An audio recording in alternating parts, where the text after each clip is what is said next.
Hello students, अभी जो आप ये वीडियो देखने वाले हो ये अल्टरनेटिंग करंट के रिलेटेड जो भी क्वेश्चंस आपको प्रीवियस ईयर्स में जेईई मेन में हो, नीट में हो या फिर कोई दूसरे एंट्रेंस एग्जाम्स में हो, उसके रिलेटेड कुछ क्वेश्चंस मैंने छाट के क्वेश्चंस क्लास में सॉल्व करवाए हुए थे और ये वीडियो लेक्चर रिकॉर्ड किया था।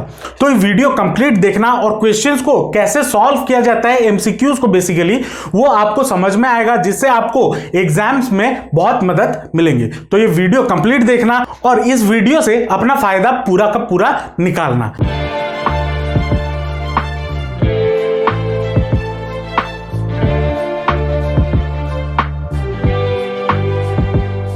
पहला क्वेश्चन क्या बोला है, alternating current can not be measured by DC ammeter because. अब ये बड़ा क्लासिक क्वेश्चन है, ये एम्स में भी आया हुआ है और जेईई मेन में भी आया हुआ है। ये एम्स में क्यों आया हुआ है, शायद ये मेरे वाले साल में आया हुआ है, इसलिए मुझे याद भी है। तो alternating current can not be measured by DC ammeter. ऐसा क्यों होता है? एमीटर जो होता है, जो डीसी एमीटर होता है, उससे हम करंट मेजर कर सकते हैं, लेकिन क्या अल्टरनेटिंग करंट को हम डीसी एमीटर से मेजर कर सकते हैं? नहीं कर सकते। क्यों नहीं कर सकते? पहला ऑप्शन क्या बोला है, AC can not pass through DC ammeter. क्या ये ऑप्शन सही है? अगर एक डीसी एमीटर में लूं, उसमें अगर मैं दो तार यहां से निकाल के जोड़ दूं और स्विच ऑन कर दूं, क्या उसमें से करंट पास नहीं करेगा? करेगा। करंट जाएगा नहीं तो कहां? सर्किट में है तो जाएगा उसमें से। चलो, तो वो ऑप्शन नहीं है। एसी चेंजेस डायरेक्शन, ये हो सकता है क्योंकि अल्टरनेटिंग करंट डायरेक्शन चेंज करता है, लेकिन जो डीसी एमीटर भी होता है वो भी ऑपोजिट डायरेक्शन में भी मेजर कर सकता है। मतलब जो एमीटर होता है, अगर आप देखे होंगे, एमीटर कुछ उसका जो निडल होता है वो कुछ इधर होता है। अगर प्लस टू माइनस हो तो वो इस तरफ मूव करता है, या फिर माइनस टू प्लस हो तो इस तरफ मूव करता है। तो करना चाहिए, तो ये क्या करेगा, बार बार फ्लक्चुएट होगा, तो वो मुझे मेजर नहीं कर पाएगा। क्योंकि मेजर तब करोगे अगर एक जगह पे स्केल फिक्स हो, क्वार्टर फिक्स हो, लेकिन इसका अल्टरनेटिंग करंट का फ्रीक्वेंसी तो बार बार चेंज होता रहता है ना, तो जो निडल है वो बार बार फ्लक्चुएट करता रहेगा। तो ऑप्शन सी बी भी नहीं होगा। ऑप्शन सी क्या बोला है, average value of the current of A complete cycle is 0। ये हो सकता है, हो सकता है। फिर नेक्स्ट पॉइंट क्या बोला है, AC ammeter will be damaged, sorry AC ammeter, DC ammeter will be damaged. खराब तो होगा नहीं क्योंकि करंट पास कर रहा है, हम उस हिसाब से करंट देंगे। तो जो ऑप्शन होगा वो होगा आपका बिट सी।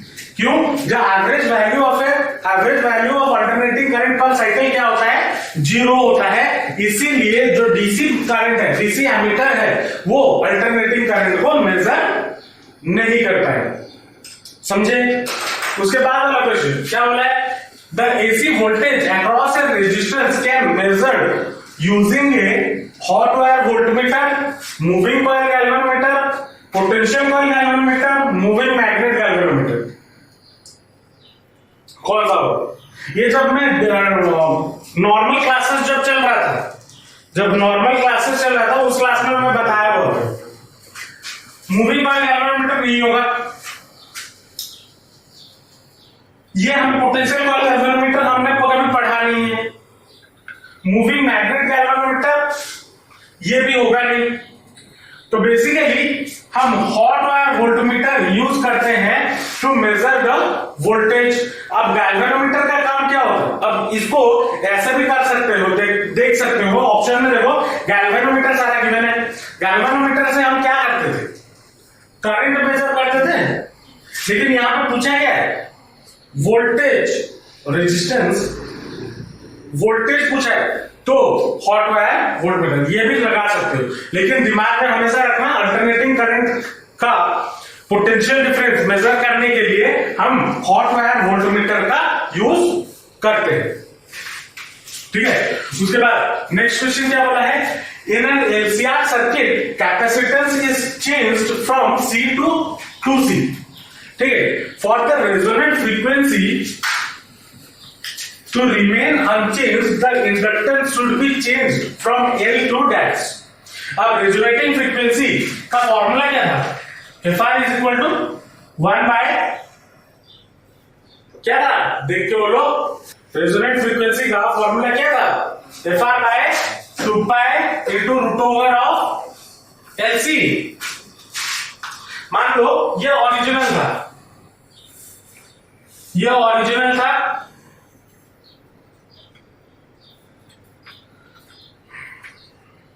अब क्या किया गया? C को 2C में कन्वर्ट कर दिया गया। मतलब इस C को हटा के 1 by 2 pi root over of LC 2C कर दिया गया, 2C कर दिया गया। अब ये कंडीशन बोला है resonant frequency to remain unchange, मतलब फ्रीक्वेंसी चेंज नहीं होना चाहिए।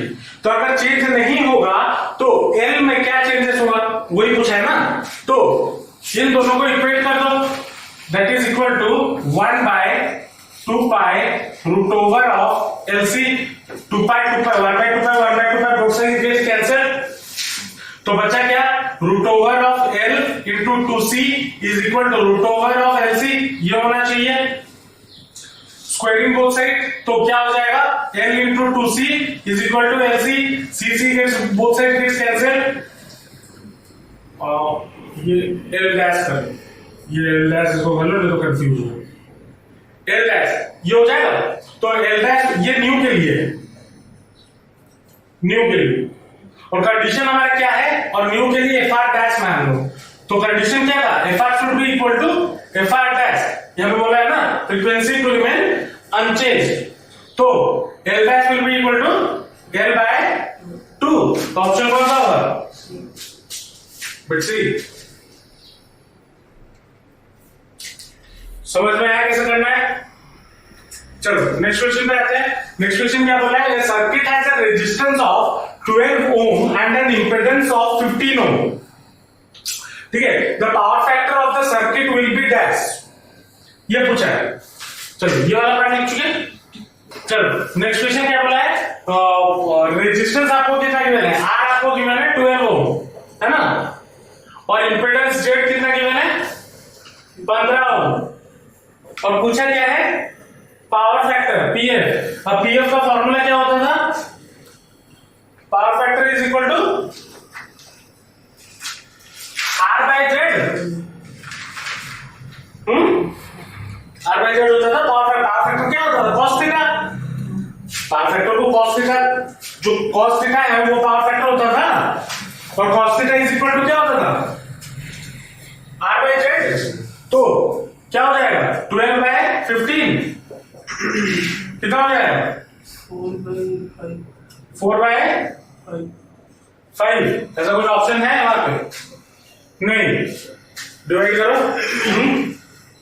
5 से काटो तो 0.408, 0.8 बेटे। नेक्स्ट क्वेश्चन क्या बोला है?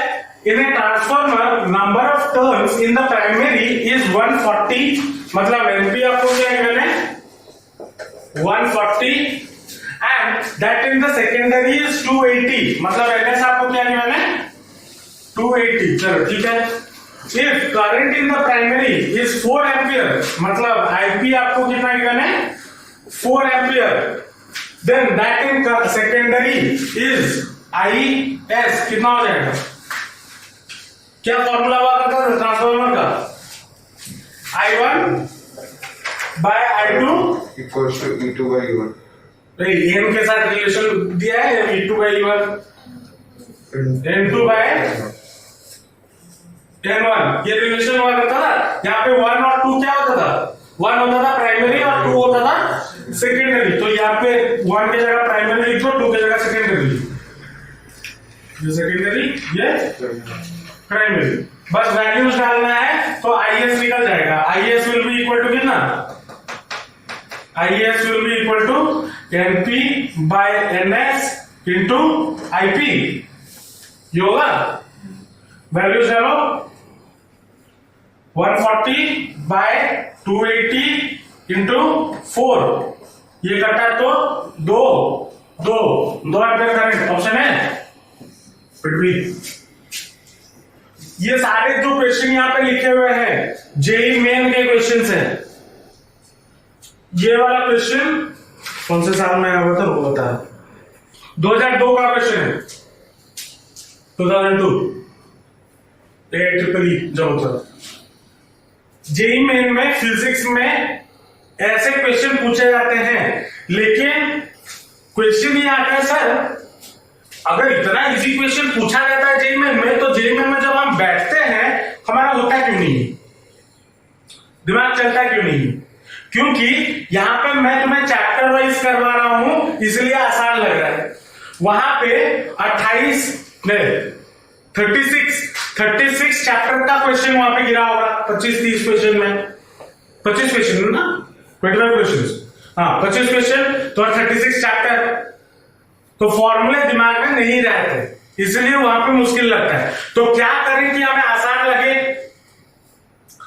जितना टाइप ऑफ क्वेश्चन आप प्रैक्टिस कर रहे हो, नंबर ऑफ क्वेश्चन आप जितना प्रैक्टिस कर सकते हो, तो फॉर्मूले आपके दिमाग में बैठ जाएंगे। नेक्स्ट क्वेश्चन क्या बोला है?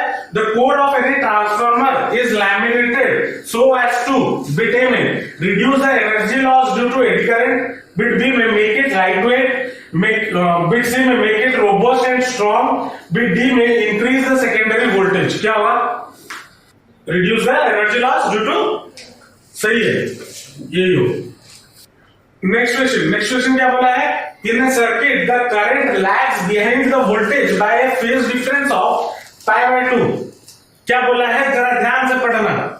Current lags behind the voltage कितना एंगल से?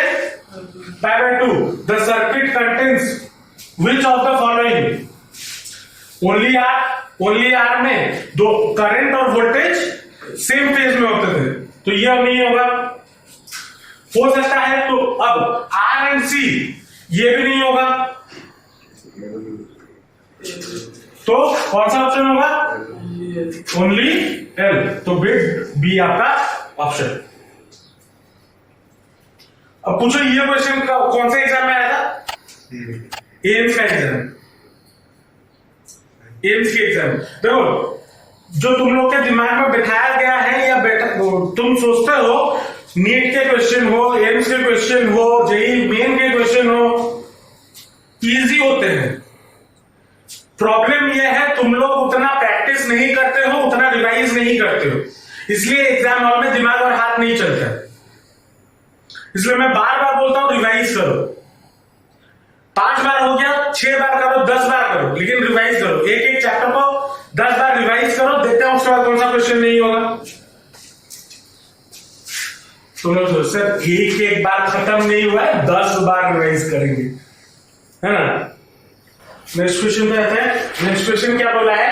इन an ideal parallel LC circuit the capacitor is charge by connecting it to a DC source which is then disconnected. The current in the circuit bit A becomes 0 instantaneously, bit B grows monotonically, bit C में decays monotonically, bit D oscillates infinitely। क्या होगा? देखते हैं कितना presence of mind है। और 2 बचा उसमें से कोई एक बोल दो तो कुछ तो हो ही जाएगा। अगर गधो यहाँ पे अगर ऐसा क्वेश्चन मिले इस चैप्टर में जो भी मैं तुम्हें पढ़ाया हूं, क्या मैं जो एल और सी कनेक्टेड कैसे होते थे? सीरीज में होते थे, सीरीज एल से, लेकिन यहाँ पे पैरेलल बोला है। मैंने और एक सर्किट के बारे में भी बात किया था जहां पे एलसी सर्किट होता था जिसको हम एलसी ऑसिलेशन बोलते थे, वो दोनों पैरेलल में कनेक्टेड होते थे। एलसी अगर कनेक्टेड होते थे, एलसी ऑसिलेशन में वो पैरेलल में कनेक्टेड होते थे, तो क्या होगा? कौन सा option? B D oscillates infinitely. क्या बोला है क्वेश्चन में? In an ideal parallel LC circuit the capacitor is charge, capacitor को चार्ज कर दिया गया by connected into a DC source, उसको चार्ज कर दिया गया which is then disconnected. The circuit is the current in the circuit क्या होगा? कैपेसिटर में जो चार्ज स्टोर था वो मैग्नेटिक फ्लक्स बन के इंडक्टर में स्टोर होगा, फिर मैग्नेटिक फ्लक्स वहां से चार्ज बन के कैपेसिटर में आएगा, तो वो बार बार वही ऑसिलेशन होता रहेगा, एलसी ऑसिलेशन। तो ऑप्शन क्या होगा? डी। उतना तो कॉमन सेंस लगाओ। उसके बाद रेसिप्रोकल ऑफ इंपेडेंस इज क्या होगा? ये जब हम अल्टरनेटिंग करंट डिटेल में पढ़ रहे थे, ये लिखाया भी था मैं नोट्स में, रिवीजन में लिखाया नहीं होगा शायद, मुझे याद नहीं है, लिखाया नहीं होगा, लेकिन क्या होगा रेसिप्रोकल ऑफ इंपेडेंस? एडमिटेंस। क्या होता है? एडमिटेंस। उसके बाद the power factor of the circuit shown in the figure is क्या होगा? पावर फैक्टर का फॉर्मूला क्या होता है?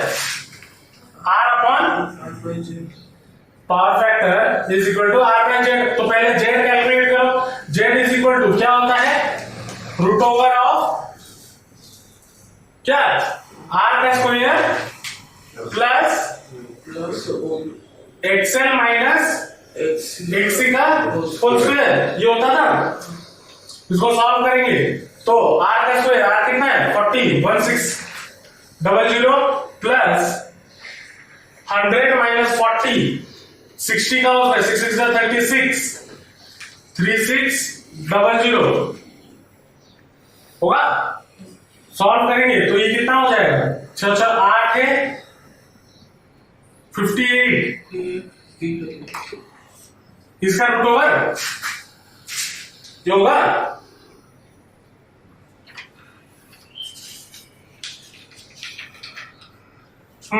तो इसको इसका रूट ओवर कितना होगा? 58 का रूट ओवर वैल्यूज गलत है, ये 40 नहीं, ये 80, ये गलत है। तो ये कितना हो जाएगा? 88 जा 6400, तो ये कितना हो जाएगा? 0 0 और ये दोनों मिला तो 100, तो रूट ओवर कितना हो जाएगा? इसका रूट ओवर 100, ये हो जाएगा Z। तो पावर फैक्टर कितना हो जाएगा? R कितना है? 80 by 100 which is equal to 0.8। तो कौन सा ऑप्शन है? अब देखो यहां पे तुम लोगों को ये भी कर सकता है, ऐसा भी क्वेश्चन फॉर्म हो सकता है सर्किट में। मान लो यहां पे 40 ओम गिवन हो,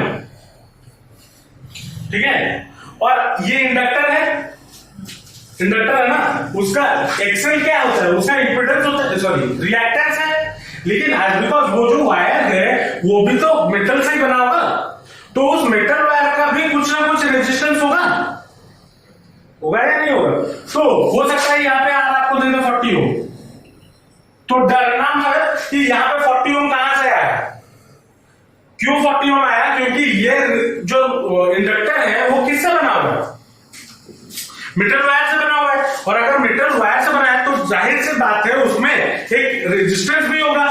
तो पूछो सर ये एक्सेल क्या हो गया? फिर एक्सेल हो गया आपका रिएक्टेंस। रिएक्टेंस किसकी वजह से फॉर्म होगा? Due to the magnetic flux, और ये जो रेजिस्टेंस है ड्यू टू दैट वायर, ठीक है। तो जब ऐसा क्वेश्चन फॉर्म हो, ऐसा क्वेश्चन मिले, तब क्या करोगे? जो आर इक्विवेलेंट आपका होगा, ये दोनों कैसे कनेक्टेड है? सीरीज में, तो आर को ऐड कर देना, 40 प्लस 40 80 ओम, ठीक है। अगर ऐसा क्वेश्चन मिले, अगर ऐसा अगर मिलता है 40 का मतलब यहाँ पे 20 भी दे सकता है, 10 भी दे सकता है, कुछ भी दे सकता है। तो जब भी ऐसा क्वेश्चन मिले तो क्या करोगे? आर इक्विवेलेंट निकाल देना, ठीक है। समझ में आया? चलो नेक्स्ट क्वेश्चन क्या बोला है? A transformer works on the principle of कौन सा? Mutual inductance. उसके बाद next, quantity that remains unchanged in a transformer is voltage, तो चेंज होता है, करंट चेंज होता है, फ्रीक्वेंसी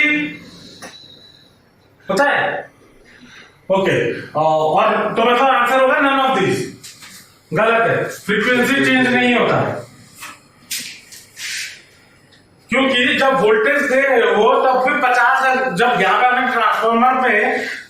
ट्रांसफॉर्मर से जो भी चीजें मिलती है, मान लीजिए स्टेबलाइजर, वहां से जो करंट आ रहा है वो भी 50 हर्ट्ज का फ्रीक्वेंसी रखता है, और जो उसके पास प्राइमरी से उसके पास सेकेंडरी में भी जब आएगा वो भी 50 हर्ट्ज का चल रखेगा, नहीं तो एसी चलेगा ही नहीं, या कोई भी डिवाइस, इलेक्ट्रॉनिक्स डिवाइस चलेगा ही नहीं। तो क्या चेंज नहीं होता? फ्रीक्वेंसी चेंज नहीं होता। नेक्स्ट क्वेश्चन क्या बोला है? The best material for the core of the transformer क्या होगा? Stainless steel, mild steel, hard steel, soft iron. अबे कोर में मैंने ये बताया, जब पढ़ा रहे थे मैंने ये बोला था, कोर जो है उसको पतले पतले थिन प्लेट्स बना के उसको जोड़ते हैं। अब अगर स्टेनलेस स्टील का बना के जोड़ दूं तो वो तो टूट जाएगा, उसमें फ्लेक्सिबिलिटी नहीं आएगी, इलास्टिसिटी उसका उतना नहीं होगा, क्योंकि वो दोनों ऐसे एक्सपैंड होंगे फिर कॉन्ट्रैक्ट होंगे ना बार बार, क्योंकि अल्टरनेटिंग करंट उससे पास होगा। तो क्या यूज होना चाहिए? इस इलास्टिसिटी किसका ज्यादा अच्छा होता है? सॉफ्ट आयरन का। तो कोर में कौन सा मटेरियल यूज होता है transformer? Soft iron. Next question क्या बोला है? A transformer of 100% efficiency has 200 turns in primary coil and 40,000 turns in secondary coil. It is connected to a 220 volt main supply and secondary feed to a 100 kilo ohm resistance. The potential difference per turn is. जब transformer का question आएगा हमेशा transformer का ratio का formula तुम्हें given है, वो use करना है। क्या होता है फॉर्मूला? बताओ जरा, रेशियो बताओ। I1 by N2 equal to N2 by N1. N2 by N1 equal to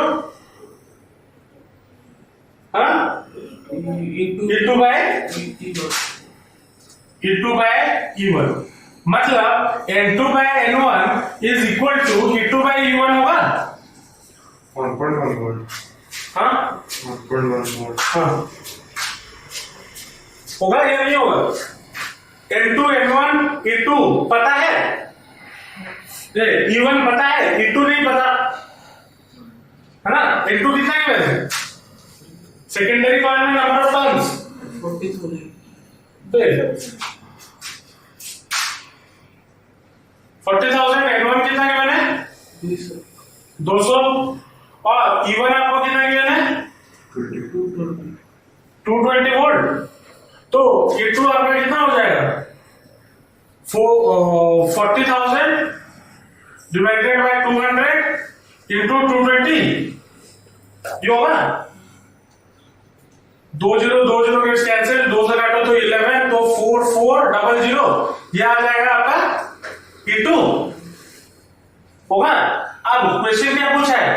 potential difference पर टर्न। अगर सिर्फ पोटेंशियल डिफरेंस बोलता तब आपका कितना होता? 4400 वोल्ट। लेकिन यहां पे पूछा है पर टर्न, तो पर टर्न कैसा निकालें? जो सेकेंडरी कॉइल से ही जो E2 है वो किसका पोटेंशियल है? सेकेंडरी कॉइल का ना। तो सेकेंडरी में कितने कॉइल्स हैं? आवडे तीन लगा ना 1.000. सॉरी, हाँ, तो सेकेंडरी में कितने टर्न्स हैं? तो ये मैं पोटेंशियल डिफरेंस पर टर्न कितना हो जाएगा? 440000 डिवाइडेड बाय 40,000। तो 3030 गेट्स कैंसिल, 10 से काटो तो 4 से काटो तो 11 और इधर 10, तो कितना हो गया? 1.1 वोल्ट। तो ऑप्शन कितना हो गया बेटे? 1.1 वोल्ट। जब भी ट्रांसफॉर्मर का क्वेश्चन दिया जाए ये फॉर्मूला दिमाग में आ जाना चाहिए। 80 to 90%। अब पूछोगे सर यहाँ पे एफिशिएंसी क्यों गिवन है? अगर एफिशिएंसी 100% के अलावा कुछ और गिवन होता देन हम एफिशिएंसी को कंसीडर करते हैं। यहाँ पे 100% एफिशिएंसी गिवन है तो मतलब क्या हुआ? जितना पोटेंशियल में दे रहा हूं उतना पोटेंशियल बाहर आएगा, कोई लॉस नहीं। 100% एफिशिएंसी का मतलब वही है ना, कोई भी लॉस नहीं हो रहा। लेकिन अगर मुझे यहाँ पे 80% रहता या फिर 70% रहता देन मैं वो चीज को यहाँ पे अप्लाई करता। एफिशिएंसी फॉर्मूला क्या होता है? आउटपुट पावर में output power by input power into 100, तो पावर मुझे मिल जाता है यहां से, तब और मैं उसको यहां पे अप्लाई कर देता। समझ में आ रहा है या नहीं आ रहा? समझ में आया क्वेश्चंस? और भी बहुत सारे क्वेश्चंस हैं, आगे अगर टाइम हुआ तो करेंगे, ठीक है। चलो आज के लिए इतना ही रखते हैं, मिलते हैं नेक्स्ट क्लास। नेक्स्ट क्लास क्या करेंगे? चैप्टर नंबर 8 क्या है? Electromagnetic waves. इंडक्शन खत्म हो चुका है। होप आपने ये पूरा वीडियो देखा होगा और आप वीडियो के एंड में आ चुके हो। तो आपको अगर कोई भी फीडबैक है या फिर कोई भी डाउट है वो कमेंट सेक्शन में जरूर बताना। अगर ये वीडियो अच्छा लगा अपने दोस्तों के साथ शेयर जरूर करना और जाते जाते चैनल को सब्सक्राइब जरूर कर देना, क्योंकि आपके पढ़ाई के रिलेटेड वीडियोज मैं रेगुलरली अपने चैनल पे अपलोड करता रहता हूँ। तो मिलते हैं नेक्स्ट वीडियो में। Till then all the best, जमकर पढ़ाई करते रहिए and thanks for watching the video.